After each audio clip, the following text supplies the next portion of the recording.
이번 시간은 칼빈주의 5대 강령에 대해서 나눠보도록 하겠습니다. 자, 칼빈주의 5대 강령과 알미니우스의 5대 전제, 흔히 부르기를 5대 전제라 그렇게 부릅니다. 알미니우스는 이 5대 강령과 5대 전제는 어떻게 다르느냐 하면요, 칼빈주의 5대 강령은 이 5가지가 튤립입니다. 전적 타락, 인간은 완전히 타락했다. 그리고 두 번째, 하나님께서 완전히 타락된 그 인간 가운데 아무 조건이 없이 일방적으로 하나님이 선택했다. 그리고 선택된 사람만을 위해서 예수님은 죽으셨다. 제한 속죄.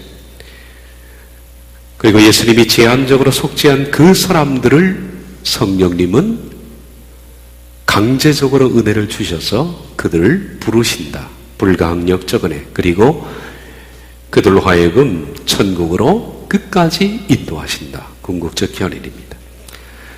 이에 반해서 알미니우스는 5대 전제를 다음과 같이 말했습니다. 이 칼빈과 비교해 봅니다. 인간은 전적으로 타락한 것이 아니라 자연적으로 무력해진 것이다. 자연적 무력에 대해서는 좀 이따 말씀을 드리겠습니다. 완전히 타락한 것이 아니라 무력해졌다. 그래서 하나님께서 무조건적 선택한 것이 아니라 믿는, 하나님이 은혜를 주셨을 때 그 은혜에 대해서 반응하여 믿고 나오는 사람들을 조건적으로 선택하셨다. 그리고 하나님의 속죄는 칼빈처럼 하나님께서 무조건적으로 선택한 그 사람들만을 위해서 속죄한 것이 아니라 만인을 위해서 속죄했다. 믿고 돌아오는 누구든지 어떤 사람이든 간에 만인을 위해서 속죄했다. 보편적 속죄입니다. 보편적 속죄는 만인 속죄입니다. 그리고 불가항력적 은혜가 아니라 인간은 하나님의 은혜 주심을 거부할 수 있다. 저항 가능한 은혜입니다. 그리고 궁극적 견인이 아니라 사람은 믿는 사람들에 한해서 하나님은 견인하신다. 조건이죠. 믿을 때 붙드신다. 이것이 알미니우스의 5대 전제입니다. 일치되는 것은 하나도 없습니다. 그러면 이 부분을 좀 더 세밀하게 보겠습니다. 먼저 칼빈의 전적 타락입니다. 범죄한 인간은 스스로의 구원을 위하여 아무것도 할 수 없을 만큼 전적으로 타락하였으며 실제로 중생은 회심보다 우선한다. 칼빈입니다. 인간은 완전히 타락했기 때문에 구원을 위해서 아무것도 할 수 없다. 그래서 칼빈은 중생이 회심보다 우선한다. 정말 이상한 일이죠. 중생은 거듭남입니다. 하나님께서 그 사람을 거듭나게 하신 다음 회개시키신다. 이게 칼빈의 견해입니다. 회개라는 것은 내가 죄인이다라는 사실을 깨닫는 거 아닙니까? 깨닫고 돌이킴인데 내가 깨닫기 전에 하나님 먼저 그 사람을 거듭나게 하는 거예요. 그러니까 칼빈은 하나님의 은혜가 인간의 반응보다 우선된다는 얘기를 하고 싶은 겁니다. 그런데 우리가 아는 바로는 우리가 회개했을 때 하나님이 거듭나게 하시는 거죠. 칼빈은 거꾸로입니다. 이것이. 반면에 아르미니우스는 자연적 무력입니다. 전적 타락이 아니라 자연적 무력. 자연적 무력이라는 것은 이겁니다. 타락한 상태의 자연적인 인간은 스스로 선하게 될 수도 없고 새로워질 수도 없는 상태. 이게 자연적 무력입니다. 하나님께서 세상에 선한 사람이 있는가 찾아보신 즉 한 사람도 없다. 다 악에 치우쳤다 그랬죠. 하나님께서 우리를 찾기 전에 스스로 새롭게 될 사람은 없다. 근데 하나님께서 의지를 새롭게 하는 성령님의 은혜를 주신다면 인간은 자신의 구원에 있어서 반응할 수가 있다는 겁니다. 이 정도까지 타락했다. 자연적 무력감입니다. 자, 선택은 칼빈은 무조건적 선택이고 아르미니우스는 조건적 선택입니다. 사람의 어떠함이나 행위에 상관없이 하나님의 창세전에 작정하신 바꿀 수 없는 예정에 따라 구원과 멸망이 각각 정해진 것입니다. 이미 창세전에 구원과 멸망이 정해졌다. 그러니까 하나님께서는 아무 인간이 태어나기도 전에 무슨 선한 일도 하기 전에 조건이 필요 없이 선택해 놓은 거죠. 그런데 아르미니우스는 하나님이 예지하신 바에 따라 인간의 믿는 여부를 조건으로 한 선택에 의하여 인간을 구원하시기로 창세전에 작정하셨다. 하나님이 창세전에 작정하신 것은 각 개인을 구원하기로 작정한 것이 아니라 믿는 사람들이 믿음의 조건에 반응해서 나오는 사람을 구원하는 그 자체를 작정하셨다는 겁니다. 자, 속죄는 말씀드린 것처럼 칼빈은 제한적 속죄입니다. 예수 그리스도께서는 모든 사람을 위하여 돌아가신 것이 아니라 절대적인 예정에 의해 선택된 사람들만의 속죄를 위해서 돌아가셨다. 그러니까 택자를 위해서만 죽었다. 그런데 아르미니우스는 만인 속죄입니다. 보편적 속죄라고 합니다. 예수 그리스도의 속죄의 죽으심은 모든 사람을 위한 것이며 이것을 제한시키는 것은 각 사람의 믿는 여부에 달려있다. 예수님은 만인을 위해서 죽으셨다. 그리고 예수님의 그 죽으심에 대해서 믿음으로 반응해 나오는 사람들은 하나님께서 속죄하신다.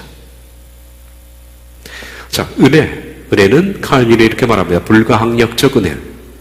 하나님께서는 성령을 통하여 선택된 자들이 회개하고 구원을 받지 않을 수 없도록 저항할 수 없는 은혜로 역사하시지만 저주가 예정된 자들에게는 이 은혜가 주어지지 않는다. 하나님께서 작정한 사람들에게는 저항할 수 없는 은혜를 주신다. 그들이 아무리 믿지 않기로 저항을 해도 하나님은 강제로 은혜를 주입시킨다. 가톨릭에서 말하는 피데이 인퓨사라는 것이 있습니다. 피데이 인퓨사, 라틴어로 이것은 강제적으로 주입된 은혜입니다. 이 칼빈이 믿는 겁니다. 절대로 은혜를 받지 않겠다. 그래도 피데이 인퓨사, 강제적으로 주입해놓는. 그래서 그 사람으로 하여금 은혜를 받게 만든다. 그런데 아르미니우스는 인간은 하나님이 은혜를 주실 때 자기가 거부할 수 있다. 얼마든지. 하나님의 은혜가 선행됨이 없이는 인간의 구원은 시작될 수도 없고 진행될 수도 없고 보존될 수도 없습니다. 우리는 구원에 있어서 모든 시작은 하나님이라는 것을 우리는 알고 있습니다. 하나님의 은혜가 없이는 구원은 시작될 수도 없어요. 진행될 수도 없고 그리고 보존될 수도 없습니다. 그러나 구원에 필요한 하나님의 은혜는 그 역사하시는 방식 때문에 인간의 악한 의지에 의하여 거부될 수가 있다. 하나님의 은혜는 인간이 거부하면 거부될 수가 있다라는 겁니다. 마지막 견인은 칼빈은 궁극적 견인입니다. 궁극적 견인은 끝까지 견인하는 겁니다. 불가항력적 은혜로 믿음을 가지게 된 사람은 결코 상실되지 않으며 끝까지 보존된다. 강제로 이끄신다. 그러나 아르미니우스는 강제로 이끄는 것이 아니라 우리가 하나님의 은혜에 붙어있는 조건에 의해서 그분은 우리를 이끄신다는 조건적 견인입니다. 하나님의 은혜는 사람을 죄와 유혹에서 능히 지키시고 보존해 주지만 인간의 나태함에도 불구하고 이 은혜가 상실되지 않는다는 것은 아직 성경에 의하여 증명되지 않았다. 성경이 없다라는 얘기입니다. 인간이 나태하거나 은혜를 거부하거나 죄 속에 빠져 있거나 범죄하거든 하나님의 은혜는 상실된다. 아르미니우스의 조건적 견인입니다. 이처럼 칼빈과 아르미니에서 성경을 보는데 일치점이 없습니다.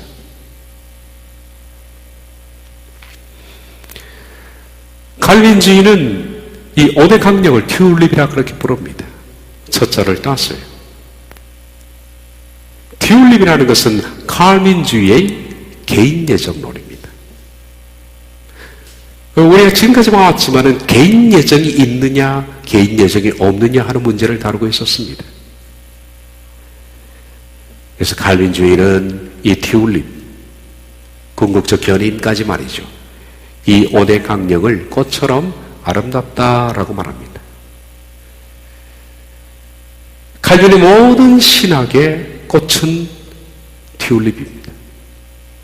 칼빈주의 신학을 대표하는 마지막 봉우리가 뭐냐? 튤립입니다. 그래서 그것이 5대 강령입니다. 언젠가 한 번은 그런 기회가 있으면 모르겠습니다만은 5대 강령만 따로 떼서 이것만 다루더라도 굉장히 많은 분량입니다. 네, 사실은 그 자체가 좀 지겨움이 있습니다. 성경을 따지고 문맥을 조사하고 하는 그 과정인데요. 그럴 필요성이 있으면 이 모든 걸 다뤄봤으면 좋겠다는 생각도 듭니다만은 조금 지겨움은 있을 겁니다. 칼빈의 말에 의하면 전적으로 타락되었기 때문에 하나님이 인간을 반응할 수 없으니까 무조건적으로 선택했고, 무조건적으로 선택되었기 때문에 제한적으로 속죄했고, 제한적으로 속죄했기 때문에 불가항력적 은혜가 발생하고, 불가항력적 은혜 때문에 끝까지 견인하는, 그러니까 가장 5대 강령의 뿌리가 전적 타락이라고 그래요. 인간이 완전히 타락했느냐, 성경이 완전히 타락했다라고 그 칼빈의 말에 동의를 한다면 5대 강령이 맞습니다. 그러나 완전히 타락한 것이 아니라 하나님이 은혜를 주시면 인간이 반응할 수 있는 상태로 자연적인 무력 정도로 타락했다면 알미니우스가 맞죠. 성경이 뭐라고 말하느냐? 뭐라고? 아르미니우스의 견해는 그냥 한번 읽어보겠습니다. 하나님의 은혜는 모든 선한 일의 시작이요 개석이요 마침이다. 그러나 이 은혜는 저항할 수 없는 것이 아니다. 성경에 의하면 많은 사람이 성령을 거역하였고 제공된 은혜를 거절하였기 때문이다. 그렇죠. 믿었던 사람들이 성령을 거역했고 은혜를 거절해서 세상으로 떠난 사람들, 타락한 사람들 많이 있습니다. 굉장히 많이 있습니다. 칼빈 주의는 이렇게 말하고 싶겠죠. 원래 택해놓은 사람이 아니다. 이렇게 말하죠. 성경에는 성령을 본인이 믿다가 거역한 사람, 은혜를 거절한 사람 많습니다. 만약 인간이 하나님의 은혜를 거절할 수 없다면 인간이란 하나님의 손 안에 있는 한낱 꼭두각시에 불과한 것이다. 하나님은 인간을 그러한 꼭두각시가 아니라 자녀가 되기를 원하시기 때문에 하나님의 사랑은 자신의 거저 주시는 은혜가 인간에 의하여 저항받는 것도 용납하셨다.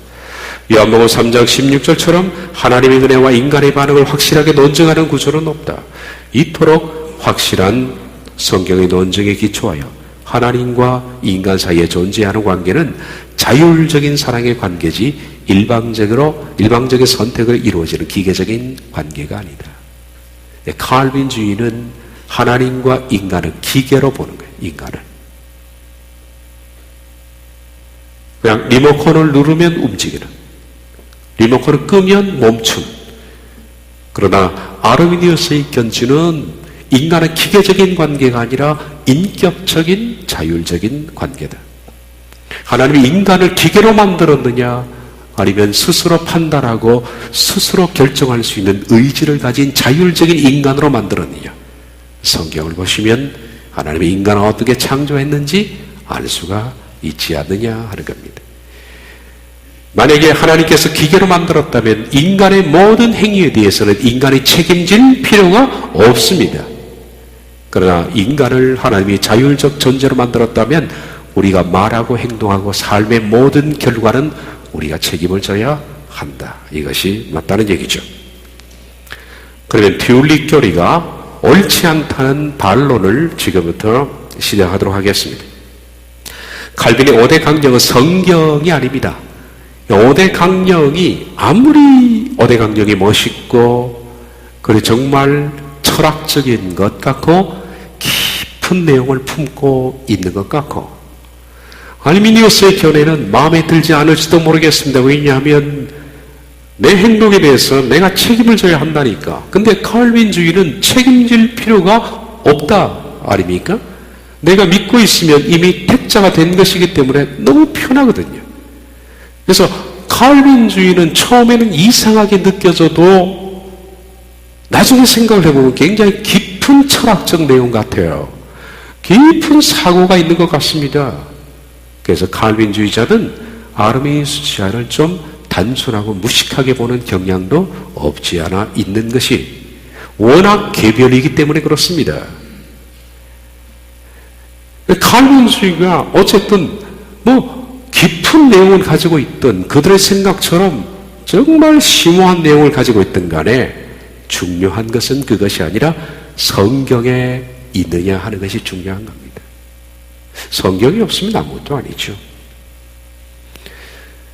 결론은 이 장로교에서 성경을 요약한 것이라고 말하는 5대 강력 튜립은 성경에 없습니다. 성경이 없다 그러면 5대 강령 지지자들은 발끈하겠죠. 발끈할 겁니다. 성경에 있다 그럴 겁니다. 그 얘기를 하려고 하는 겁니다. 튜립이 옳다면 성경이 그것을 말씀해야 됩니다. 튜립이 옳다면 우리 이렇게 믿을 필요가 없습니다. 그렇지 않습니까? 튜립이 없다면 대충 믿어도 됩니다. 이미 다 구원은 결정됐는데 칼빈주의도 그리고 웨스트민스터 신앙고백서도 이 튜립을 증명하는 성경 기절이 여기 있다라고 많이 인용하고 있습니다. 그럼 어떻게 된 것일까? 과연 칼빈과 웨스트민스터 신조가 말하고 있는 이것이 튜립을 증명하는 성경 기절이다 하는 것이 맞는가 틀리느냐? 그걸 조사하면 됩니다. 그걸 조사하면 됩니다. 좀 더 구절들을 깊이 있게 관심을 가지고 문맥을 따라서 해석을 하게 되면 알 수가 있습니다. 좀 더 깊이 해석하면 이 튜립이라는 것은 전혀 맞지 않는 얘기다. 이 검토는 제가 다 했습니다. 검토는 다 끝났습니다. 아주 오랜 시간에 걸쳐서.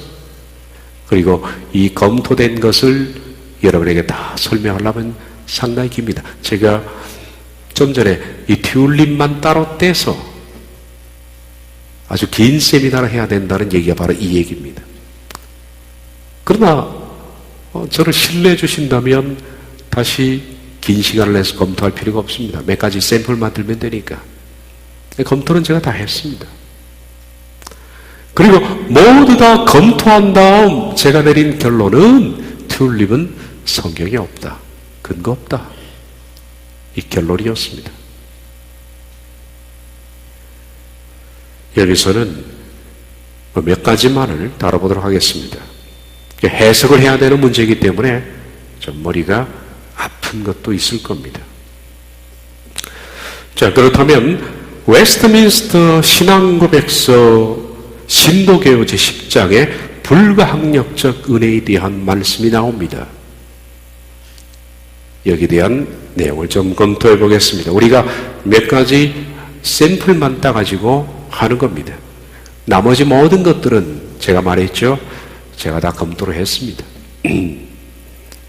그리고 대표적인 몇 기절만 우리가 한번 찾아보는 겁니다. 그 웨슬리 신조의 불가항력적 은혜는 신도교요 제10장에 나옵니다. 뭐라고 언급되어 있느냐면 다음과 같습니다.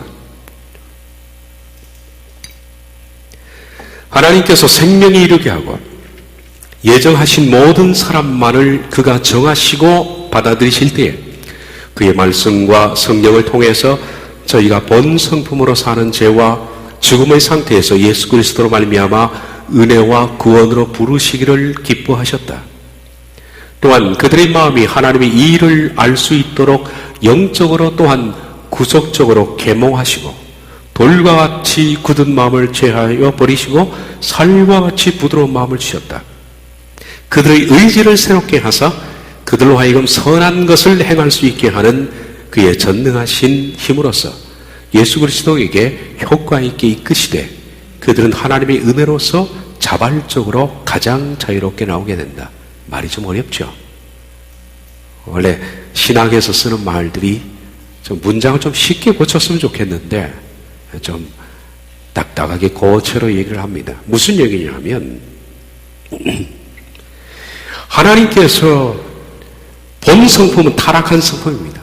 타락한 성품 때문에 죄와 죽음의 상태에 있는 사람들을 부르실 때 어떻게 부르셨느냐 하면 하나님이 다 하셨다는 겁니다. 이것이 쉽게 말하면 요약하면 인간은 한 것이 없고 하나님께서 처음부터 끝까지 다 하셨다.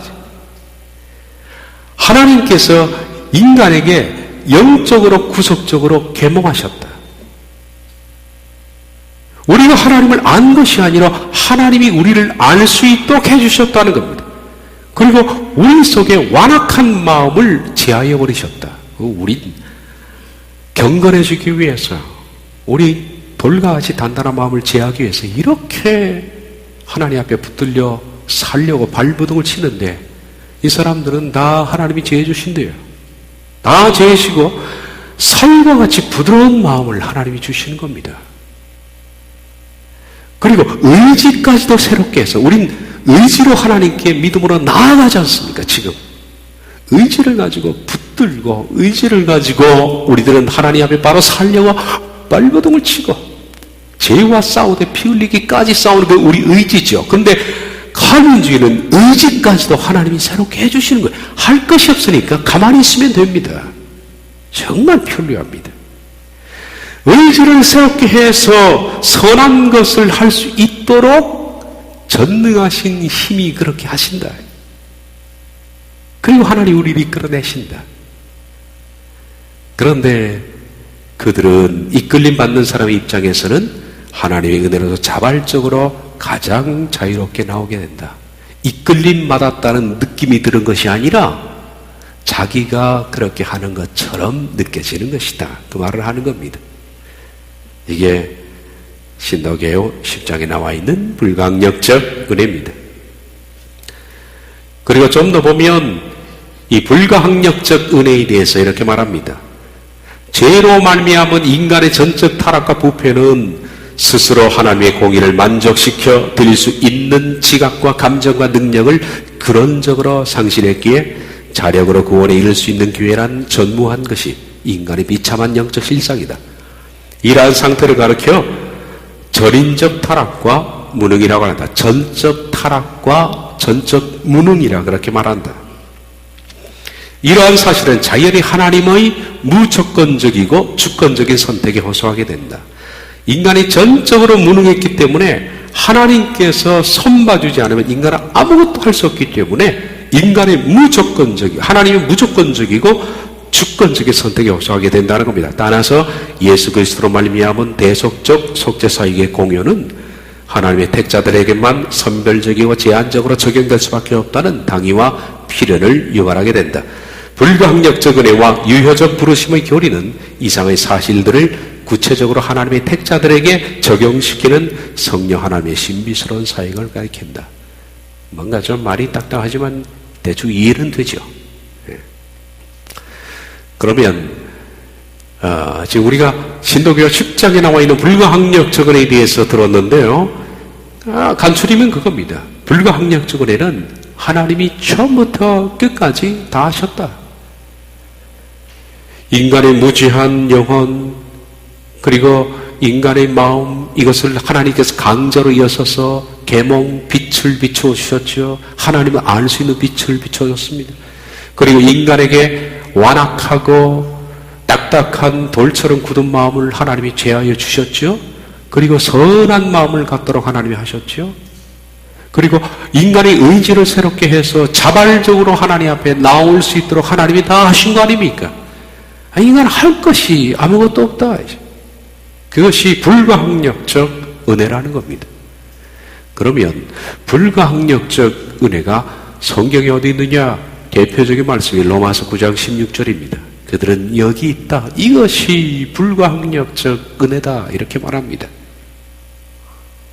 로마서 9장 16절 그런즉 원하는 자로 말미암음도 아니요 다른 박질하는 자로 말미암음도 아니요 오직 긍휼히 여기시는 하나님으로 말미암음이니라.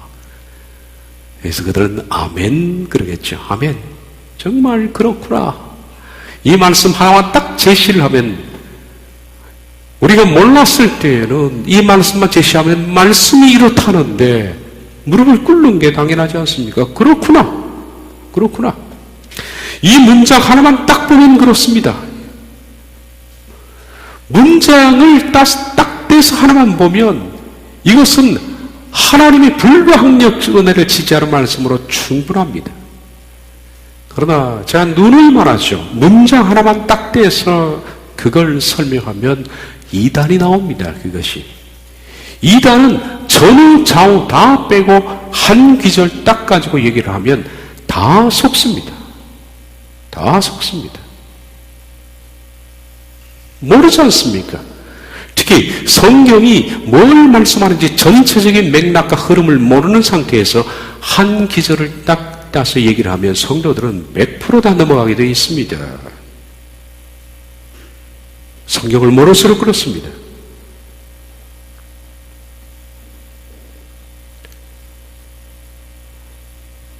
제가 지난 월요일 날 한 달에 한 번씩 예배가는 예배가 있습니다.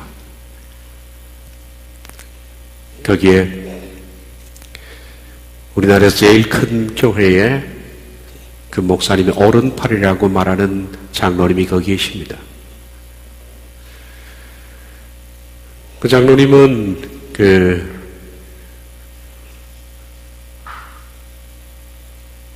법원장까지 하신 거예요. 법원장 출신인데요. 제가 알기로는 정년 퇴임을 할 당시에 춘천지방법원장을 하시다가 퇴임하셨어요. 그분이. 근데 제가 연세가 이제 72 되신 분들인데 전부 다 장로님들이죠. 전에는 좀 부드럽게 하다가 한 1년 전부터 제가 간지도 이제 20년째 만나고 있으니까 그분의 50대부터 제가 만나가지고 지금 72이 됐으니까 한 식구나 마찬가지죠. 요즘은 칼을 들이댑니다. 칼을 들이댑니다. 제가 이판사판하고 그냥 도저히 못 듣겠습니다 목사님. 그러면 나오려고. 그래도 72이신데 언제 한번 결단을 내야 될 거 아닙니까? 그래서 칼을 들이대는데 지난주에도 칼을 들이댔습니다. 아주 막 됐어요. 그랬더니 그분이 올해 회장인데 그 장로님이 마치고 광고 시간에 나와서 그러시더라고요. 목사님 말씀을 들어보니까 옳은 것 같은데 기복신앙에 젖어 있는 저는 너무 혼란스럽습니다. 지금 다 뒤죽박죽 됐다. 너무 혼란스럽습니다. 그런데 말씀을 듣고 보니까 말씀 맞네요. 아니 우리나라에서 최고의 명문대를 나오셨고 그분은 제가 알기로는 22인가 23대 고시를 폐수하셨어요.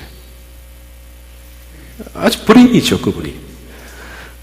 그리고 평생 그것만 한 것이 아니라 하나님의 일을 어마어마하게 많이 했습니다. 일은 실은 오른팔 왼팔 하면서 큰 일을 많이 했죠. 그리고 성경도 많이 읽고 있어요. 그런데 지금 72 되셔서 하시는 말씀이 그 얘기입니다. 혼란스럽습니다. 그러니 일반적으로 성경을 아무 개념 없이 읽고 있는 사람들 혹은 성경을 읽지 않는 사람은 어떻게 하겠느냐. 이런 한두 구절의 얘기로 그냥 다 넘어가지 않겠습니까? 저는 무방비라고 생각합니다. 그 장로님 성경 많이 알고 있습니다. 많이 읽으셨습니다. 그런데 기복주의적 관점에서 삼박자 구원으로 읽으신 거예요. 그게 깨지니까 너무 고통스럽다는 거예요. 너무 혼란스럽다는 거예요. 다음 달에는 제가 더 혼란을 주려고 합니다. 작심을 하고.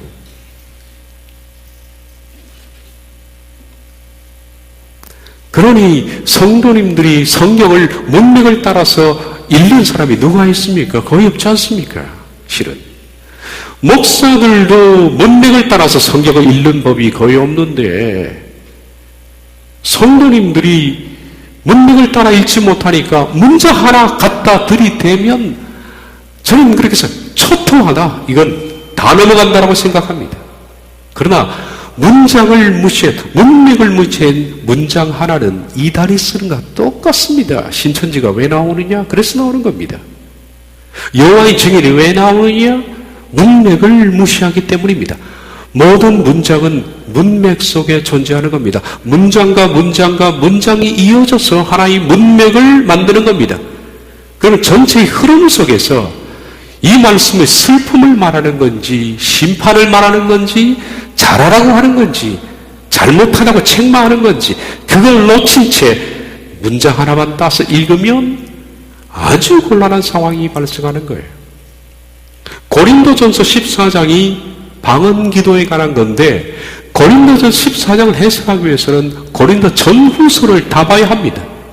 바울이 어떤 맥락에서 이 말씀을 했는지를 들어봐야 되거든요. 그걸 떼서 하나만 딱 해석하니까 그럴듯한 이달이 나오게 되어 있는 겁니다. 문맥을 무시한 문장 해석은 100% 잘못됐습니다.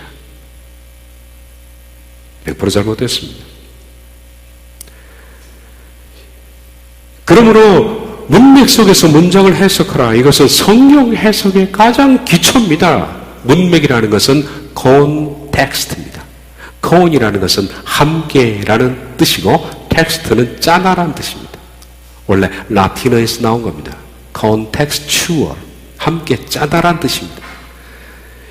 이것은 문장이 짜서 서로 짜여져서 하나의 실과 실이 짜여져서 하나의 옷이 이루어지는 것처럼 문장이 짜여서 하나의 문맥을 이루는 겁니다.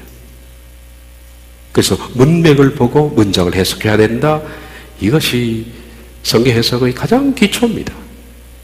모든 문장은 독립적으로 존재하지 않습니다. 문맥 속에서 존재합니다. 자, 다음에 한번 고린도 전후서에 대해서 전반적으로 눈을 열 수 있는 그런 해석을 해드리겠습니다. 그냥 방어 문제가 더 시끄러우니까요. 그러므로 우리가 문장을 이해하려면 문맥 전체를 봐야 합니다. 적어도 우리들은 로마서 9장 나와 있는 이 16절 해석하려면 9장만이라도 봐야 됩니다. 그러면 조금 나아요. 그리고 좀 더 보려면 로마서를 봐야 됩니다. 로마서 전체를 보고 9장을 보고 9장 16절을 봐야 해석에 틀림이 없는 겁니다. 자, 여러분이 양호서 설교하는 이 양호서가 바로 문맥을 따라 문장 해석하는 겁니다. 가장 기초적인 것을 제가 하고 있는 거예요.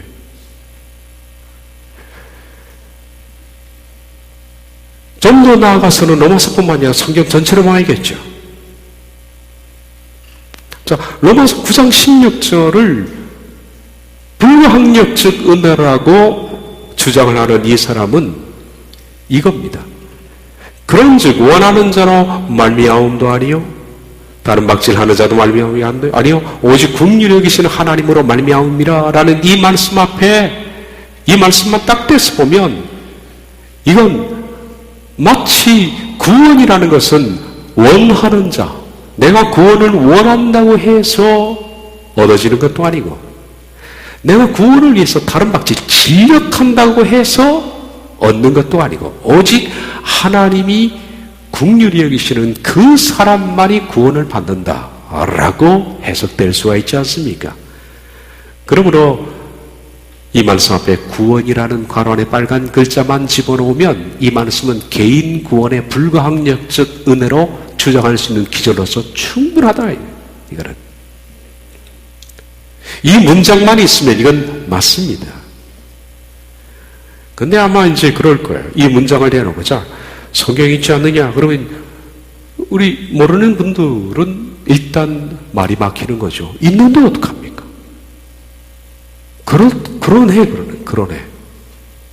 반박할 수 있는 어떤 그게 없지 않습니까? 그래서 넘어가는 거예요.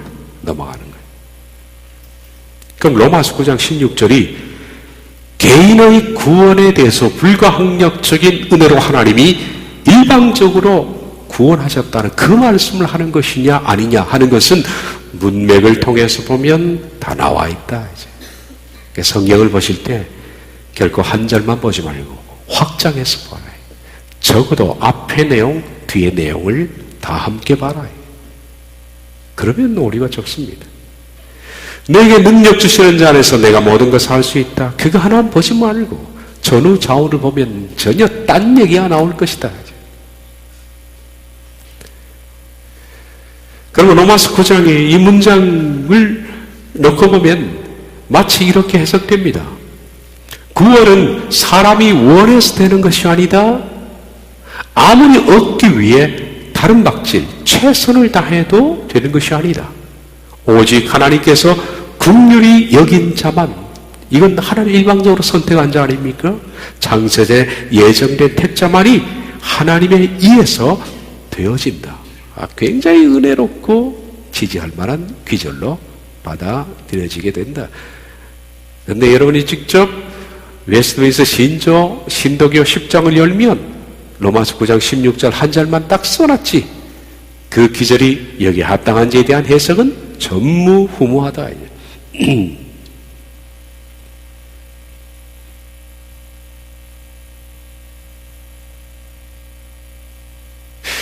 그러면 우리가 이 말씀의 앞뒤를 좀 더 넓혀서 문맥을 가지고 이 말씀을 보자. 문맥을 가지고 보면 이 말씀은 개인의 구원, 불가항력적 은혜, 하나님이 인간이 원해서 되는 것도 아니고 하나님이 일방적으로 긍휼을 베푸실 때 구원은 된다는 개인 구원에 관한 것이 아닙니다. 좀 보면, 좀 넓혀서 읽으면 이건 개인 구원이 아니네? 그리고 나오는 말씀이 뭐냐? 이스라엘입니다. 이스라엘의 역사와 이스라엘의 하나님의 계획을 말하는 기절 가운데 나와 있는 한 구절이거든요. 그것이 우리 개인 구원과 무슨 관계였습니까? 그렇지 않습니까? 이스라엘의 역사와 이스라엘 향한 하나님의 계획은 이스라엘입니다. 그거에 대해서 하나님께서 말씀하는 그것을 한 구절을 따와서 개인 구원을 말한다는 그 자체가 어느 도단이죠. 있을 수 없는 일입니다. 전혀 맞지 않는 거예요. 이것은 개인의 불가항력적 은혜를 말하는 것이 아니고 이스라엘 역사를 말하는 것인데, 먼저 지평을 넓혀서 보겠습니다. 바울은 먼저 구약에서 하나님의 언약의 백성이었던 동족 이스라엘이 지금 현재 바울의 보기에는 버림받은 상태에 처한 것 같아서 바울은 매우 고통스럽다 그렇게 말합니다. 왜냐하면 교회는 시작됐지만은 교회 이스라엘은 배제됐습니다. 이방인을 중심으로 교회는 확장되고 있고 바울은 자기 동족이 아닌 이방인을 위해서 부름받은 선교사입니다. 그래서 이방인 교회가 확장되면서 하나님의 백성으로 이방인들이 많이 들어오기 시작합니다. 천국은 채워지기 시작하고, 그런데 바울은 항상 이방인을 위해서 복음을 전하면서 자기 자신 마음속에 괴로운 것이 있는데 내 동족 이스라엘은 어떻게 되느냐? 어떻게 되느냐? 내 동족은 버림받은 것 같아. 이거예요. 그 때문에 몹시 괴로워하는 것이 로마서 9장 1절에 3절까지 나오죠. 내가 그리스도 안에서 참말을 하고 거짓말을 아니하노라. 나에게 큰 근심이 있는 것과 마음에 그치지 않는 고통이 있는 것을 내 양심이 성령 안에서 나와 더불어 증언하노니 나의 형제 곧 고유의 친척을 위하여 내 자신이 저주를 받아 그리스도에게서 끊어질지라도 원하는 바로다. 무슨 말입니까? 나는 이방인을 위해서 복음을 전하지만 내 마음에 근심이 끊어지지 않는다. 이건 성령님이 아실 것이다. 나는 내 동족을 위하여 나가 내가 저주를 받고 그들이 구원을 받았으면 좋겠다. 이렇게 말하는 겁니다. 이건 나의 참말이다. 그렇게 그만큼 동족을 향한 바울의 마음이 뜨거웠습니다. 바울이 말하는 그 동족은 9장 4절부터 5절을 보면 한때 하나님께서 전 세계적인 구원을 위해서 그들을 들어 쓰신 하나님의 구원의 통로였죠. 그것이 언약의 백성입니다. 언약의 백성이면 다시 말하면 이스라엘을 하나님이 구원하시겠다는 것이 아니라 이스라엘을 통해서 이방을 구원하는데 제사장 민족이 되게 하겠다는 그것이 언약의 백성입니다. 출애굽기 10장, 17장을 보면 내가 너로 이방의 제사장 민족이 되게 하겠다라고 했습니다. 한때 이스라엘 백성들은 구원에 있어서 하나의 통로로 처해졌던 백성들이었죠. 9장 4절 5절은 그 얘기를 합니다. 그들은 이스라엘 사람이라 그들에게는 양자됨과 영광과 언약들과 율법을 세우시는 것과 예배와 약속들이 있고 조상들도 그들의 것이요 육신으로 하면 그리스도가 그들에게 나셨으며 그는 만물 위에 계셔서 세세의 찬양을 받으실 하나님이라. 한때 이스라엘 백성들은 이렇게 하나님께서 그들을 이방을 구원하는 하나의 핵심적 그룹 멤버로 부르셨다. 그래서 그들에게 양자됨과 영광과 언약과 율법을 세우신 것이 아니냐. 이런 백성이었다. 그런데 지금 현재 보니까 이스라엘은 버림받은 것처럼 하나님이 아무런 관심을 두지 않습니다. 이방인들만 교회로 몰려들어서 교회가 세워집니다. 바울은 이 점 때문에 몹시 아파했고 그는 그것을 궁금해했습니다. 그렇다면 하나님은 이스라엘을 완전히 버리셨는가? 그들을 쓰기로 했던 사역 계획을 완전히 취소했는가? 그런데 바울이 아마 이 문제에 있어서는 개인적으로 깊이 기도한 것 같습니다. 바울이 깊이 기도했는데 바울이 하나 얻은 게 있습니다. 그런데 하나님께서 그에게 알려주신 것이 되겠죠. 하나님은 내 동족 이스라엘 백성을 완전히 버린 것이 아니다. 한 번 더 부를 기회를 주셨다. 이걸 안 거예요. 이 부분에 있어서는 바울의 개인적인 응답인 것 같습니다. 하나님 이스라엘을 사역자로 부르셨는데 지금 현재는 교회 시대에 실패한 것처럼 되어 있지만은 마지막 때에는 다시 한번 이스라엘을 부를 것이다. 그것이 환란기입니다. 환란기 때 그들을 다시 부를 것이다. 그 말씀은 스가랴서 나와 있습니다. 나중에 그들에게 회개와 간구하는 심령을 부어주셔서 온 민족이 회개하는, 그래서 그들로 하여금 환란기 때 다시 한번 부르실 것을 하나님이 계획하셨다는 것을 압니다. 그리고 그런 사역 예정, 이걸 사역자로 쓰시는 것은 하나님의 주권이죠. 이것만큼은 하나님이 정하시는 겁니다. 인간과 상의하지 않습니다. 주권입니다. 그래서 9장 6절에서 13절 사이 이 말을 하는 겁니다. 그러나 하나님 말씀이 폐하여진 것 같지 않도다. 이건 뭡니까? 이스라엘 민족에게 폐하여진 것 같지 않다. 이스라엘 민족을 다시 사역자로 부르실 것을 하나님은 폐한 것 같지가 않다 이 말입니다.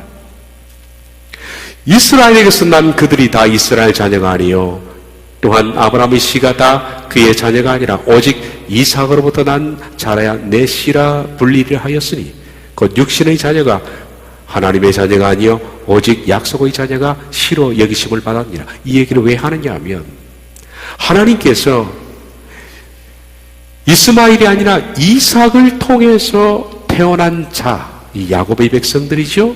이 사람들을 하나님께서 약속의 자녀로 부르지 않았느냐.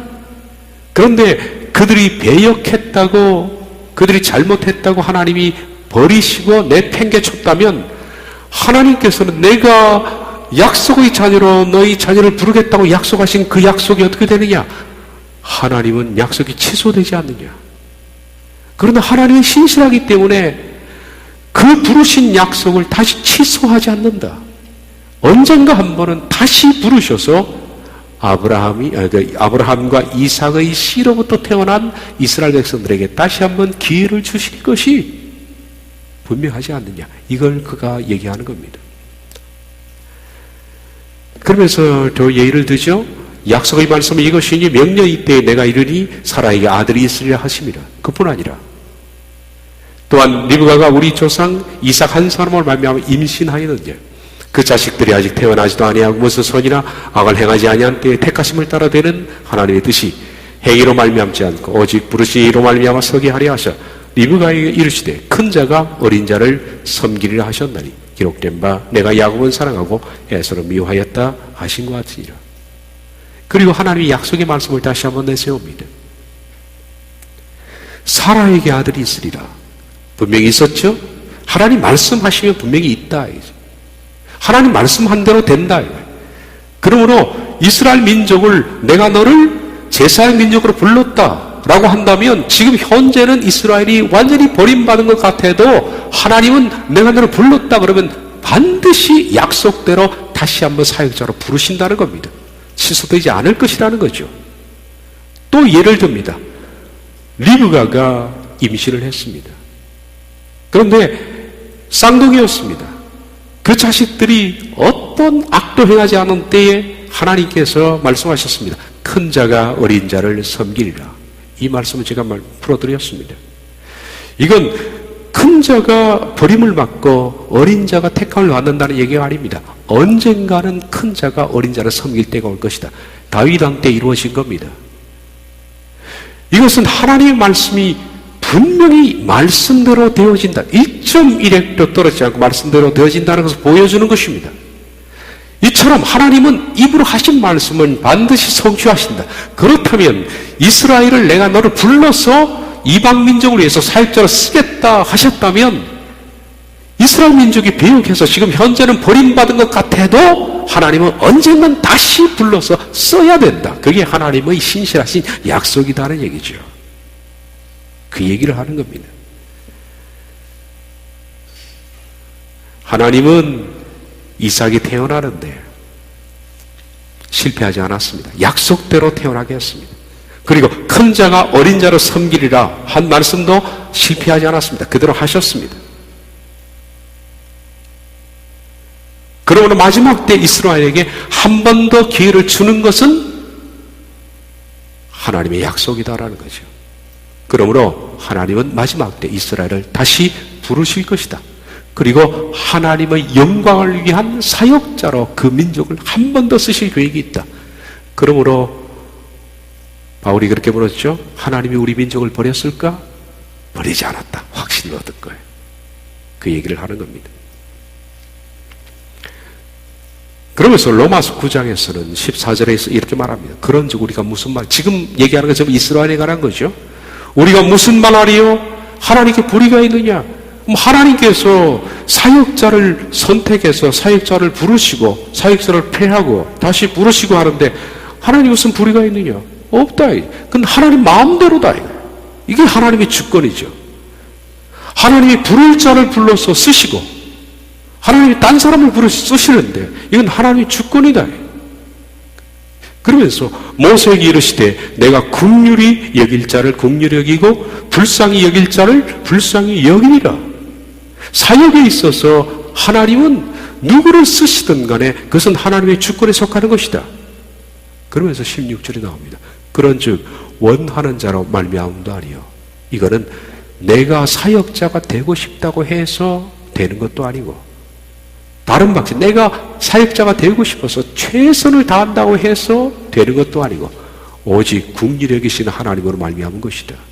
하나님이 내가 너를 쓰겠다 하면 쓰시는 것이다라는 거예요. 그 뜻입니다. 이것이 뜻이 사역자로 부르시는 것은 자신의 원과 뜻이 아니라 하나님의 주권이라는 뜻이지 구원을 하나님께서 원한다고 주는 것이 아니고 하나님이 작정된 자만을 위해서 구원을 주신다는 그 뜻이 아니라는 겁니다. 이것은 이스라엘의 사역자로의 부르심에 관한 말씀이지 구원에 관한 말씀이 아니라는 얘기죠. 그리고 이어지는 말씀도 보십시오. 바로도 그렇게 쓰셨다라고 말합니다. 17절부터 성경이 바로에게 이르시되 내가 이 일을 위하여 너를 세웠으니 보십시오. 하나님께서 바로를 부르실 때도 어떻습니까? 바로가 원한다고 불렀습니까? 아니죠. 바로가 다른 박질을 한다고 불렀습니까? 아닙니다. 하나님이 부르시고 싶어서 바로를 부른 것 뿐입니다. 이어질 말씀이 그겁니다. 바로입니다. 내가 이 일을 위하여 너를 세웠으니 곧 너로 말미암아 내 능력을 보이고 내 이름이 온 땅에 전파되게 하려 함이라 하셨으니 그런즉 하나님이 하고자 하는 자를 긍휼히 여기시고 하고자 하는 자를 완악하게 하시느니라. 사역자로 부르시는 데 있어서는 하나님의 뜻이다. 그것은 하나님의 주권이다. 하나님 불의가 없다. 이 하나님의 주권에 대해서 인간이 이의를 제기할 수 있느냐? 없다 이거죠. 내가 쓰고 싶어서 쓰는 것인데. 그 이어지는 말씀이 로마서 9장 19절부터입니다. 혹 네가 나에게 말하기를 그러면 하나님이 어찌하여 허물하시느냐? 누가 그 뜻을 대적하느냐? 하리니 이 사람아 내가 누구이기에 감히 하나님께 반문하느냐? 지음을 받은 물건이 이것은 구원이 아닙니다. 쓰는 그릇입니다. 그래서 그릇 비유를 한 거예요. 지음받은 물건이 지은 자에게 어찌 나를 이같이 만들었냐 말하겠느냐.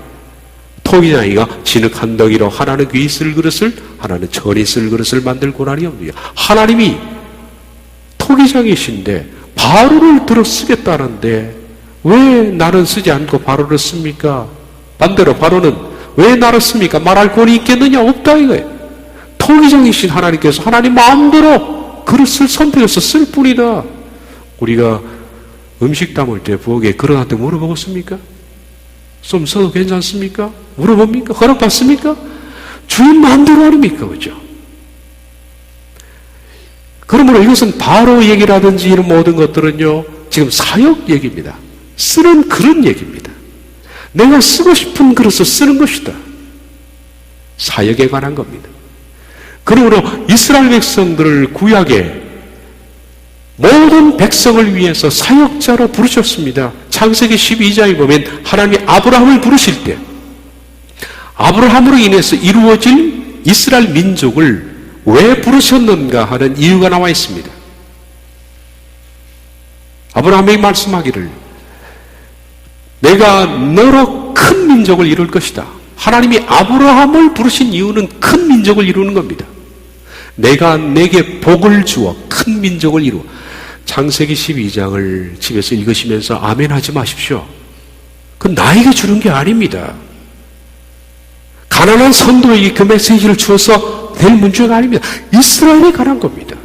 근데 종아들 하시죠?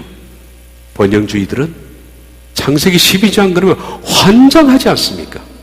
복을 주어, 그죠? 그러니까 아닙니다. 하나님이 이스라엘을 부르실 목적으로 그렇게 말씀한 겁니다. 아브라함에게 내가 내게 복을 주어 너로 창대케 하리라. 하나님께서 창대케 한 목적이 뭡니까? 너로 다른 민족을 복을 주게 하려 함이라. 내가 너로 하여금 복을 주어 다른 민족, 다른 모든 땅의 모든 민족을 복되게 하게 합니다. 이스라엘 민족을 사역자로 부르셔서 그들로 하여금 다른 민족이 복을 받게 하기 위해서 민족을 이루시는 겁니다. 이스라엘 민족은 구약에 그러므로 하나님께서 사역자에 합당한 훈련을 하시는 것이 구약입니다. 그들에게 약속도 주시고 말씀도 주시고 선지자도 주시고 예배도 주시고 언약도 주시며 성막도 주시며 그런데 결국 이스라엘은 실패했습니다. 그들은 오해했습니다. 자기를 사역자로 부르신 그 뜻이 아니라 하나님이 우리 민족만 구원했다라고 생각한 겁니다. 그것이 유대 종교입니다. 그래서 이스라엘 백성들은 오해했기 때문에 자기 민족만 구원을 받고 이방 민족은 다 개 취급을 했습니다. 그 결과 하나님이 그들을 사역자에서 탈락을 시켰습니다. 그리고 교회를 부르신 겁니다. 교회를 통해서 이방 민족을 지금 구원을 하시는 거예요. 바울이 몹시 괴로웠습니다. 내 동족은 어떻게 되느냐? 하나님이 사역자로 부르셨는데 지금 버리셨는가? 깊이 기도해 보니까 바울이 아니구나.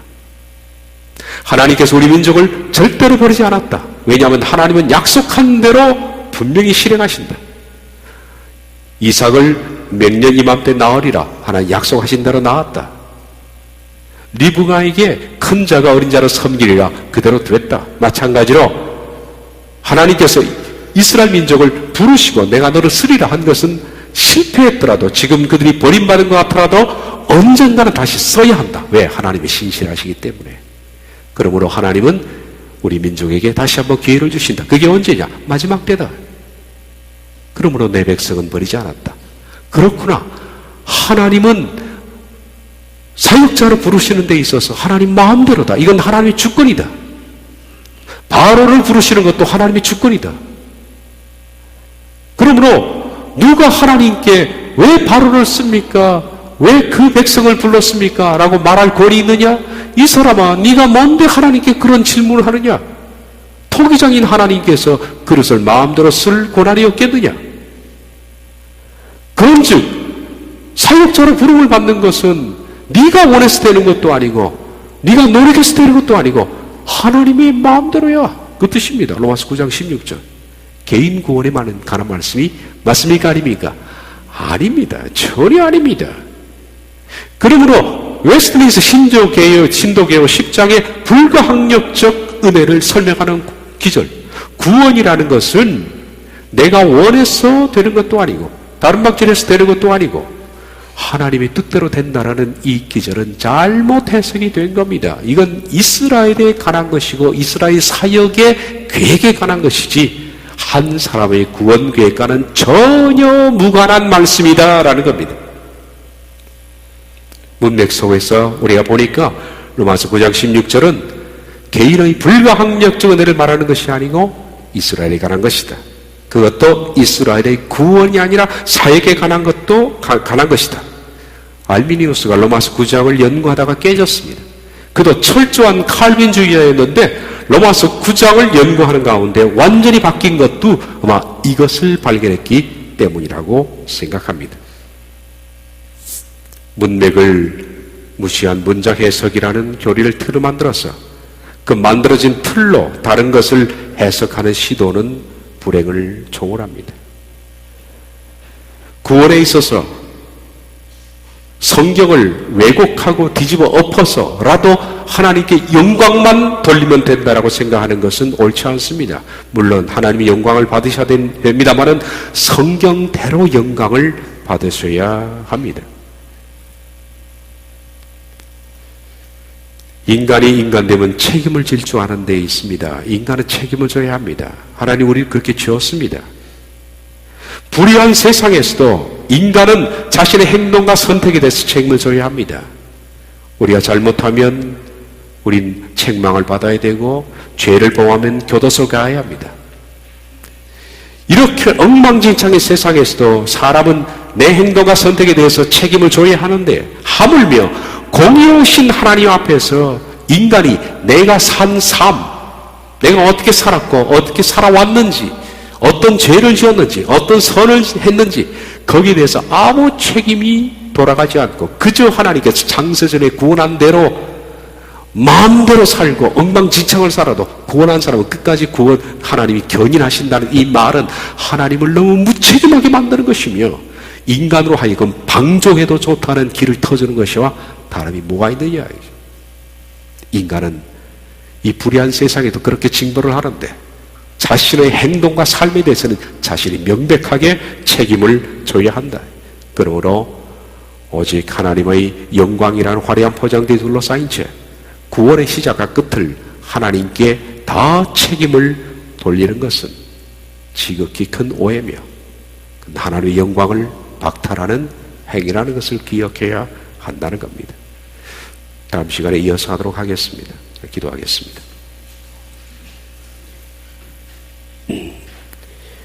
그렇습니다. 주님, 우리들은 우리의 행동에 대해서 책임을 져야 합니다. 우리가 살았던 삶에 대해서 책임을 져야 합니다. 지옥은, 천국은 우리가 살아왔던 삶에 대한 책임을 지우는 마지막 장소인 것을 기억하며 오늘도 우리에게 부과된 삶을 책임 있게 하나님 앞에 살아갈 수 있는 우리가 되게 해 주시옵소서. 예수님의 이름으로 기도하옵나이다. 아멘.